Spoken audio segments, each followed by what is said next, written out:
Hello everyone, welcome to ज्ञान उद्यान classes. So friends, आज की इस वीडियो में हम बात करने वाले हैं हिंदी के महत्वपूर्ण टॉपिक संधि और समास के टॉप 30 क्वेश्चन विद ऑप्शन। ठीक है, तो 15 इसमें आपको स्वर संधि के मिलेंगे और 15 आपको समास के टॉप मोस्ट इम्पॉर्टेंट जो एक्सपेक्टेड है कि क्वेश्चन एग्जाम में बन सकते हैं। क्योंकि मैंने खुद कल एग्जाम दिया था 2 तारीख का, तो मुझे पता है कि कैसे एग्जाम्स में पूछे जा रहे हैं क्वेश्चन, तो उसी के अकॉर्डिंग मैं क्वेश्चन लेकर आई हूँ। तो अगर आप नेक्स्ट डे आपका एग्जाम है तो प्लीज़ इसको देख कर जाइएगा, आपके लिए बेनिफिशियल होगा। तो चलिए क्लास को हम शुरू करते हैं। पहला क्वेश्चन आपके, पहले हम संधि खत्म करेंगे। संधि के 15 क्वेश्चंस हैं आपके सामने। स्वर प्लस स्वर के मेल से बनने वाली संधि क्या होती है? तो जब स्वर और स्वर मिलते हैं तो क्या होती है? हमारी स्वर संधि होती है। ऑप्शन नंबर बी क्या हो जाएगा? हमारा करेक्ट हो जाएगा। ठीक है, स्वर और स्वर के मेल से स्वर संधि बनती है। लेकिन अगर हम बात करें स्वर या व्यंजन, स्वर प्लस व्यंजन कहें, ठीक है, या हम कहें व्यंजन प्लस व्यंजन, तो यहाँ पे क्या आएगा? इन दोनों के मिलने से क्या होता है? हमारे दोनों कंडीशन में व्यंजन संधि होती है। और फिर अगर हम बात करें कि यहाँ पे अगर एक तरफ विसर्ग है और विसर्ग का अगर व्यंजन के साथ हो रहा है, व्यंजन या किसी भी वर्ण के साथ होगा, तो वहाँ पे क्या होता है? हमारा विसर्ग संधि होती है। ठीक है, इससे आपको पहचानना है। चलिए नेक्स्ट क्वेश्चन पे चलते हैं। दूसरा क्वेश्चन है महेश में कौन सी संधि है? यहाँ पे देखिए महेश, जहाँ पे भी आपको ऊपर एक पाई दिखेगी वहाँ पे क्या होता है? हमारा गुण संधि होती है। और अगर 2 पाई दिखती है आपको, ऊपर 2 पाई दिखती है तो वो वृद्धि संधि होती है। ये ट्रिक फॉलो करती है 90%, लेकिन 10% अपवाद भी होते हैं। ठीक है, लेकिन हम यहाँ पे अगर बात करें महेश, तो इसका अगर हम संधि विच्छेद करेंगे तो ये बनेगा महाधन ईस। महाधन बनेगा ईस। यहाँ से हम लेंगे बड़ा, पहले का लास्ट टर्म लेते हैं बड़ा, और इधर बनेगा ई, तो ई मिलकर क्या हो जाएगा? हमारा ए बन जाता है। तो इसीलिए ए की मात्रा लग जाती है, तो क्या होगा? हमारा गुण संधि होगा। तो ऑप्शन नंबर ए क्या हो जाएगा? हमारा करेक्ट हो जाएगा। नेक्स्ट क्वेश्चन है लोकेश में कौन सी संधि है? यहाँ पे देखिए बीच में कितनी है? एक मात्रा है। ठीक है, तो ये क्या हो जाएगा? हमारा गुण संधि है। ऑप्शन नंबर ए क्या हो जाएगा? करेक्ट हो जाएगा। ठीक है, तो ऐसे भी आप क्वेश्चन सॉल्व कर सकते हैं। अब आपके पास टाइम नहीं है तो ऐसे ट्रिक आप अपना सकते हैं। सदैव में कौन सी संधि है? ऊपर कितनी पाई है? 2 पाई है, तो आप आंख बंद करके लगा सकते हैं, वृद्धि संधि होगी। ऑप्शन नंबर ए क्या हो जाएगा? हमारा करेक्ट हो जाएगा। यहाँ पे बनेगा, अगर हम करेंगे तो सदा प्लस एव। ठीक है, सदा प्लस एव बनेगा। यहाँ पे देखिए, यहाँ से हम आ लेंगे बड़ा और यहाँ से लेंगे ए। जब आ का ए से मिलता है तो ये बनता है आई। ठीक है, तो आई की मात्रा कितनी होती है? 2 होती है। तो 2 मात्रा जहाँ पे भी होगी वो क्या हो जाएगी? हमारी वृद्धि संधि हो जाएगी। ऑप्शन नंबर ए क्या हो जाएगा? करेक्ट हो जाएगा। 5th क्वेश्चन देवेंद्र में कौन सी संधि है? बीच में कौन सी है? क्योंकि संधि विच्छेद हम कैसे करते हैं? बीच से तोड़ते हैं, तो बीच में हमारी क्या एक मात्रा है, तो गुण संधि होगी। ऑप्शन नंबर ए क्या हो जाएगा? हमारा करेक्ट हो जाएगा। नेक्स्ट है रामायण में कौन सी संधि है? रामायण बीच में तोड़ते हैं तो बीच वाली मात्रा हम देखेंगे। ठीक है, यहाँ पे देखिए, यहाँ पे क्या है? दीर्घ स्वर है ना। जहाँ पे भी आपको दीर्घ स्वर मिले बीच में, दीर्घ स्वर कौन कौन से होते हैं ये पता होना चाहिए। जैसे बड़ा आ हो गया, बड़ी ई हो गई, ठीक है, बड़ा ऊ हो गया और बड़ी री हो गई। ठीक है, तो ये दीर्घ स्वर होते हैं। अगर दीर्घ स्वर आपको बीच में दिख रहा है तो दीर्घ स्वर संधि होती है। तो ये क्या हो जाएगा हमारा? यहाँ पे देखिए राम प्लस आयन होना चाहिए। अच्छा, कह रहा कौन सा संधि है? यहाँ पे एक भी ऑप्शन मैच नहीं कर रहे। ठीक है, देखिए यहाँ पे यण संधि भी नहीं होगा, यहाँ पे यण संधि भी नहीं होगा, गुण संधि भी नहीं होगा, वृद्धि भी नहीं होगी, व्यंजन भी नहीं होगी। तो हमारा क्या हो जाएगा? दीर्घ स्वर संधि होगा। इसका आंसर होना चाहिए दीर्घ स्वर संधि। ठीक है, नेक्स्ट है हमारा विद्यालय में कौन सी संधि है? यहाँ पे देखिए बीच में क्या है? बड़ा आ दिख रहा है, दीर्घ स्वर दिख रहा है, तो यहाँ पे क्या हो जाएगा? हमारा दीर्घ संधि हो जाएगी। ऑप्शन ही नहीं दिया गया है। ऑप्शन से क्या मतलब है? आपको सिर्फ ये देखना है कि आपको ये ट्रिक समझ में आ रही कि नहीं। दीर्घ स्वर संधि हो जाएगी। ऑप्शन नंबर तो है ही नहीं, तो ऑप्शन क्या हो जाएगा? हमारा दीर्घ संधि। नेक्स्ट है नमस्कार में कौन सी संधि है? जहाँ पे भी आपको ये क्या है हमारा इसको बोलते हैं हम तालव्य विषय। ठीक है, तालव्य विषय जिसको सपेरा वाला सा बोलते हैं। जहाँ पे भी आपको बीच में तालव्य विषय मिले, या आपको मिल जाए मूर्धन्य श, या तो फिर आपको मिल जाए वो जो चा से क्या बोलते हैं उसको, तालव्य सा, और इसको क्या बोलते हैं, ये कौन सा सा है अभी दिमाग में नहीं आ रहा। ठीक है, कोई सा भी सा, इन तीनों में से कोई भी सा आपको बीच में मिल जाए, ठीक है, आधा या पूरा, तो वहाँ पे क्या होता है, मोस्टली चांसेस होते हैं 99% कि वहाँ पे विसर्ग संधि होती है। और नमस्कार में क्या होगी, विसर्ग संधि होगी। ऑप्शन नंबर ए क्या हो जाएगा, करेक्ट हो जाएगा। मैं आपको बता देती हूँ, अगर हम इसको तोड़ेंगे, संधि विच्छेद करेंगे तो ये बनेगा नमः प्लस कार, नमः प्लस कार बनेगा। तो जब ये विसर्ग इधर व्यंजन से जुड़ेगा तो ये क्या बन जाएगा, हमारा आधा सा बना देगा और नमस्कार बन जाएगा। ठीक है, तो ऐसे हमारा विसर्ग संधि हो जाता है। नेक्स्ट है परोपकार। परोपकार में कौन सी संधि है, ठीक है, परोपकार में कौन सी संधि है, अगर हम इसका संधि विच्छेद करेंगे तो क्या बनेगा हमारा, पर प्लस उपकार। ठीक है, पर प्लस उपकार यही बनेगा। यहाँ से हम लेंगे आ, यहाँ से लेंगे ऊ, और आ का ऊ से जब मेल होता है तो क्या बनता है हमारा, ओ बनता है। और जहाँ पे भी आपको एक पाई मिलती है वो क्या होता है हमारा, अभी हमने बताया था गुणस्वर संधि होती है। ऑप्शन नंबर ए क्या हो जाएगा, करेक्ट हो जाएगा। ठीक है, अगर आप चाहते तो डायरेक्ट भी आंसर लगा सकते थे, लेकिन मुझे आपको संधि विच्छेद करके बताना था। अत्यधिक में कौन सी संधि है, अत्यधिक। ठीक है, अत्यधिक जहाँ पे भी आपको, यहाँ पे देखिए अगर हम इसको करेंगे संधि विच्छेद तो अति प्लस अधिक होना चाहिए, यही टूटेगा। ठीक है, कभी भी आप संधि विच्छेद करेंगे तो ऐसे वर्ड में नहीं तोड़ेंगे जिनका कोई अर्थ ही नहीं, तो सार्थक शब्दों में तोड़ना पड़ता है। ठीक है, तो अगर हम देखें यहाँ पे ई है, छोटी ई है, और इधर आ है, तो ई का जब आ से मेल होता है तो या बनता है, और ये किस में होता है हमारा, यण स्वर संधि में होता है। ठीक है, यण स्वर संधि में, तो ऑप्शन नंबर बी क्या हो जाएगा हमारा, करेक्ट हो जाएगा। ठीक है, जहाँ पे भी आपको बीच में आधा अक्षर मिले, मतलब सा को छोड़कर, ठीक है, ये सा को छोड़कर अगर और कोई मिल रहा है आपको आधा अक्षर, तो मान सकते हैं कि यहाँ पे आ रहा है, तो 90% हम कह सकते हैं कि आप लगा सकते हैं यण संधि। लेकिन जरूरी नहीं कि यण संधि ही हो, क्योंकि व्यंजन संधि भी हो सकती है, उसमें भी आधा अक्षर आता है। ठीक है, तो कन्फ्यूजन हो जाएगा। तो आपको याद रखना है, जहाँ पे या बन रहा हो, ई का या, ऊ का वा, ठीक है, ऊ प्लस आ मिलता है तो वहाँ बनता है वा, और री का रा। ठीक है, री प्लस आ मिलता है तो बनता है रा। तो जहाँ पे या, व, रा और ला, री का ला, री का जब आ से मिलन होगा तो ये बन जाएगा ला। तो या रा ला और व, जहाँ पे आपको ये चार वर्ण मिलते हैं, मिल के बनते हुए दिखाई देते हैं, वहाँ पे यण स्वर संधि होती है। तो ऑप्शन नंबर बी क्या हो जाएगा हमारा, सही हो जाएगा। यदि प्लस आपी का संधि रूप क्या होगा, देखिए यहाँ पे उल्टा पूछा गया है, तो यहाँ पे यदि प्लस संधि तो यद्यपि आप देख सकते हैं। यहाँ पे देखिए ऑप्शन भी ऐसे कभी कभी मिल जाते हैं कि अगर नहीं भी आ रहा तब भी आप सही कर सकते हैं, क्योंकि यद्यपि आपको अगर हिंदी लिखनी आती तो आपको पता होना चाहिए यद्यपि ऐसे लिखते हैं। तो ऑप्शन नंबर ए क्या हो जाएगा, करेक्ट हो जाएगा। ठीक है, यहाँ पे ई मिलेगा, यहाँ पे आ मिलेगा, और ई का आ के साथ मिलता है तो क्या हो जाता है, या बन जाता है।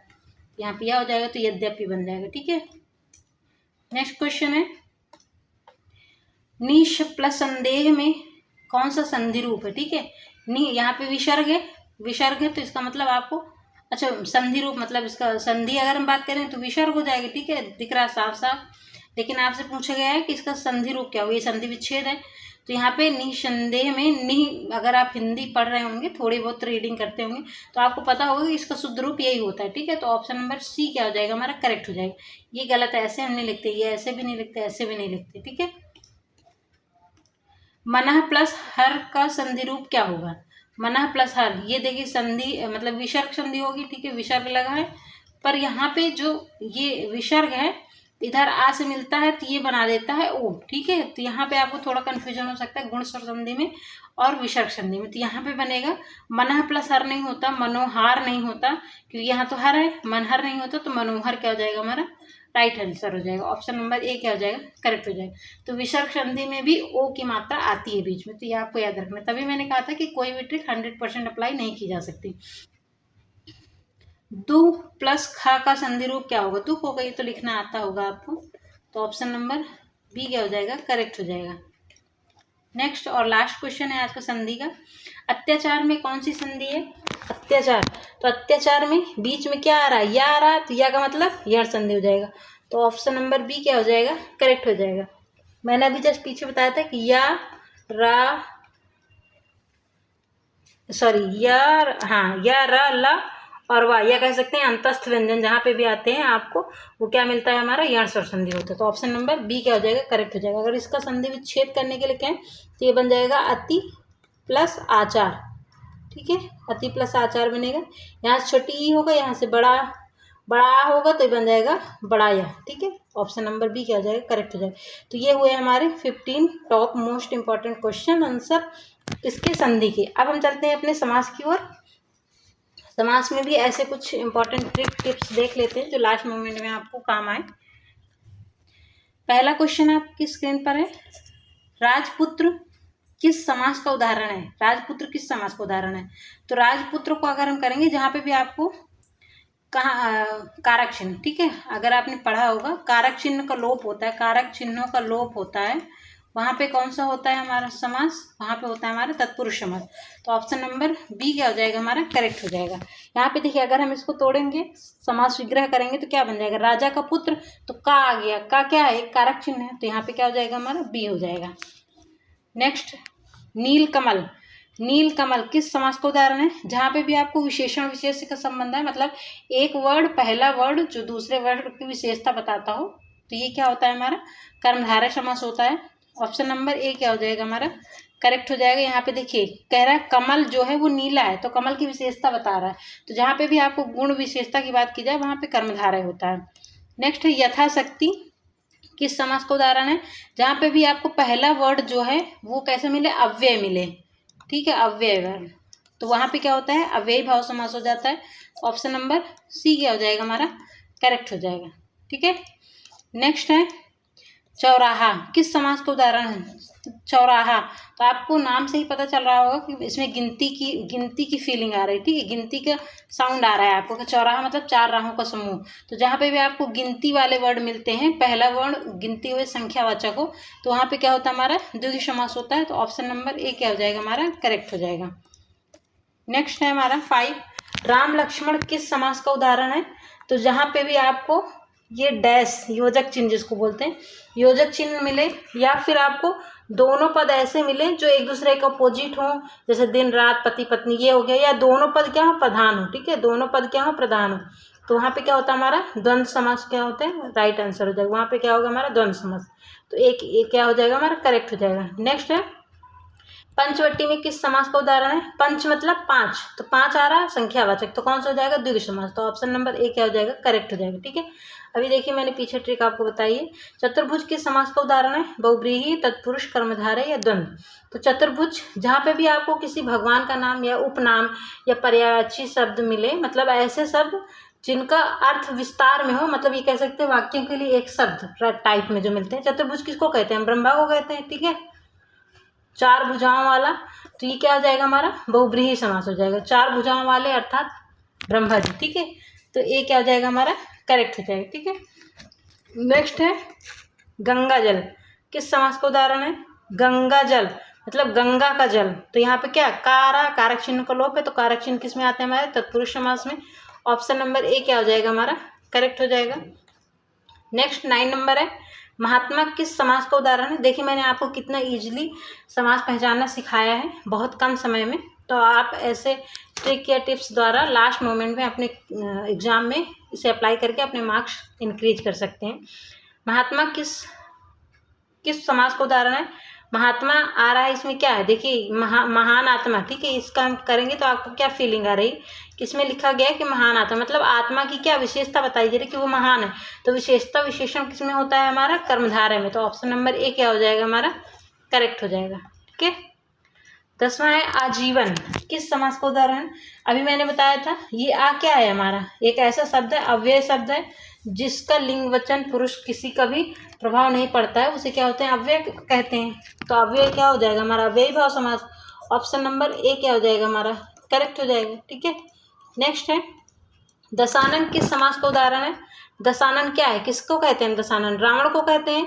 तो जब भी आपको किसी भगवान का उपनाम या वैसे वाक्यांशों के लिए एक शब्द टाइप में मैंने बताया, तो ये क्या आपको पहचानने की ट्रिक है कि आप क्या समझेंगे, उसको बहुव्रीहि समास समझेंगे। तो ऑप्शन नंबर ए क्या हो जाएगा हमारा, करेक्ट हो जाएगा। दशानन का मतलब 10 है, आनंद जिसके 10 है, सिर जिसके, आनंद का मतलब सिर, तो 10 जिसके सिर हम क्या रावण हुआ, तो ऑप्शन नंबर ए क्या हो जाएगा हमारा, करेक्ट हो जाएगा।